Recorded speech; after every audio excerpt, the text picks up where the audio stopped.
जब एक औरत रोती है तो लोग पूछते हैं क्या हुआ। लेकिन जब एक मर्द चुप हो जाता है तो लोग कहते हैं मर्द बन, इतना वीक मत बन। और सबसे खतरनाक बात, कई मर्द अंदर ही अंदर टूट रहे होते हैं। कभी फैमिली प्रेशर से, कभी फाइनेंशियल बर्डन से और कभी उन लीगल बैटल से, जहां उन्हें लगता है कि उनकी बात सुनने वाला कोई नहीं है। आज की ये वीडियो किसी जेंडर वॉर के लिए नहीं है, ये उन मर्दों के लिए है जो साइलेंटली सफर कर रहे हैं। इंडिया में लाखों पुरुष डिप्रेशन, एंजाइटी, पैनिक अटैक्स और सुसाइडल थॉट से गुजरते हैं, लेकिन वो बोलते नहीं। क्यों? क्योंकि सोसाइटी ने उन्हें सिखाया है कि मर्द रोते नहीं, मर्द कमज़ोर नहीं होते, मर्द सब सह लेते हैं। और उसका रिजल्ट क्या होता है?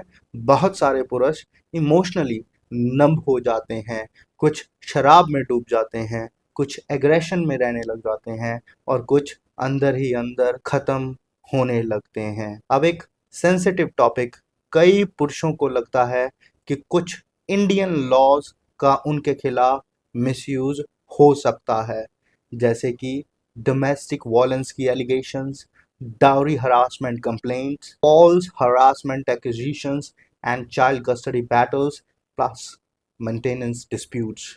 इम्पॉर्टेंट बात समझने की ये है कि हर कंप्लेंट जो है वो फॉल्स नहीं होती। बहुत सारी महिलाएं जेन्युइनली वॉयलेंस और हरासमेंट सफ़र करती हैं और कानून उनकी ही प्रोटेक्शन के लिए ज़रूरी है। लेकिन जब कोई फॉल्स एलिगेशन लगाया जाता है किसी मर्द के ऊपर, तो उसका मेंटल इम्पैक्ट भी बहुत डेंजरस हो जाता है। फॉल्स केसेस का साइकोलॉजिकल इम्पैक्ट क्या पड़ता है, सोचिए।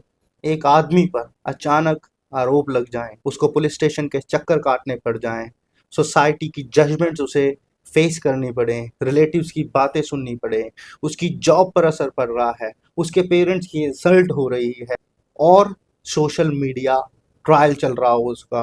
और सबसे पेनफुल चीज़ ये होती है, पहले तो उसे आरोपी समझा जाता है और फिर बाद में इंसान। कई पुरुष एंजाइटी मेडिकेशन पर चले जाते हैं, कई डिप्रेशन में, कई सुसाइडल थॉट्स तक पहुंच जाते हैं। इंडियन लॉ क्या कहता है? इंडियन लीगल सिस्टम सिर्फ पनिशमेंट नहीं, फेयर ट्रायल भी देता है।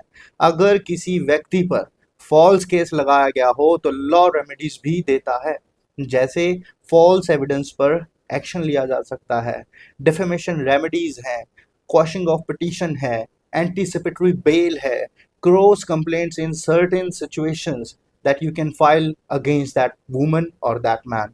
कोर्ट्स ने कई जजमेंट्स में कहा है कि लॉज का मिसयूज भी सीरियस इशू है, लेकिन याद रखिए, लॉ का पर्पस प्रोटेक्शन देना है, रिवेंज लेना नहीं। मर्द क्यों नहीं बोलते? क्योंकि सोसाइटी पुरुषों की मेंटल हेल्थ को सीरियस नहीं लेती।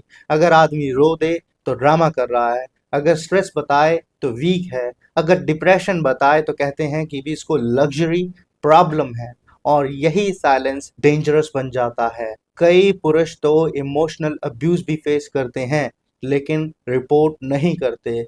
क्यों नहीं कर पाते? Shame, social image, family pressure, लोग क्या कहेंगे, बच्चों का फ्यूचर देखकर कुछ लोग टॉक्सिक मैरिज में सिर्फ इसलिए सरवाइव करते रहते हैं क्योंकि उन्हें लगता है कि सोसाइटी ऑटोमेटिकली ही उन्हें गलत मानेगी। ये वीडियो महिलाओं के खिलाफ नहीं है। हर वुमेन गलत नहीं होती और हर मर्द विक्टिम नहीं होता। जिस तरह वुमेन मेंटल हेल्थ इंपॉर्टेंट है, उसी तरह मेंस मेंटल हेल्थ भी इंपॉर्टेंट है। जस्टिस का मतलब सिर्फ वुमेन प्रोटेक्शन नहीं, फेयरनेस फॉर एवरीवन होना चाहिए है। मर्दों को क्या करना चाहिए? अगर आप मेंटली स्ट्रगल कर रहे हैं, साइलेंस में मत जियो, थेरेपी लो, लॉयर से प्रॉपर लीगल एडवाइस लो, एविडेंस मेंटेन करो, इमोशनल सपोर्ट सिस्टम बनाओ। अल्कोहल या एंगर को सल्यूशन मत बनाओ। और सबसे ज़रूरी बात, अपनी मेंटल हेल्थ को इग्नोर मत करो। एक आदमी हर दिन लड़ता है, कभी बिल्स से, कभी रिस्पॉन्सिबिलिटी से, फैमिली की एक्सपेक्टेशन से, सोसाइटी से और कई बार खुद से। लेकिन सोसाइटी सिर्फ उसकी कमाई देखती है, उसका दर्द नहीं। याद रखिए, स्ट्रॉन्ग आदमी वो नहीं जो कभी टूटता नहीं, स्ट्रॉन्ग आदमी वो है जो टूट कर भी हेल्प लेने की हिम्मत करता है। आशा करता हूँ आप लोगों को ये जानकारी लाभदायक लगी हो।